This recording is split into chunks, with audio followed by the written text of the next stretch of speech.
Everyone, welcome to Sanmarga classes. ನಾವು LPA ಆಹಾರ ಸಂಪನ್ಮೂಲಗಳಲ್ಲಿ ಸುಧಾರಣೆ ಪಾಠದ ಪ್ರಶ್ನೆ ಉತ್ತರಗಳನ್ನು ಉತ್ತರಿಸುತ್ತಿದ್ದೇನೆ.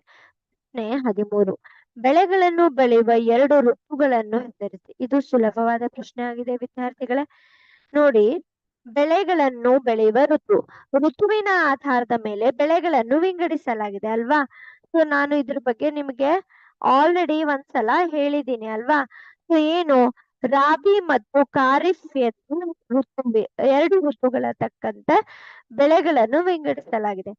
ರಾಬಿ ಋತು ಏನು, ಚಳಿಗಾಲದ ಬೆಳೆಯಾಗಿದೆ. ಮತ್ತೆ ಖಾರಿಫ್ ಬೆಳೆಯು ಮಳೆಗಾಲದ ಬೆಳೆಯಾಗಿದೆ.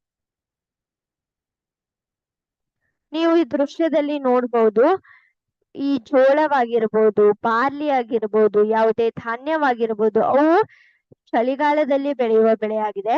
ಮತ್ತು ಭತ್ತ, ಮೆಕ್ಕೆಜೋಳ ಮತ್ತು ಹತ್ತಿ ಇವೆಲ್ಲವುಗಳು ಮಳೆಗಾಲದ ಬೆಳೆಯಾಗಿದೆ. Thank you.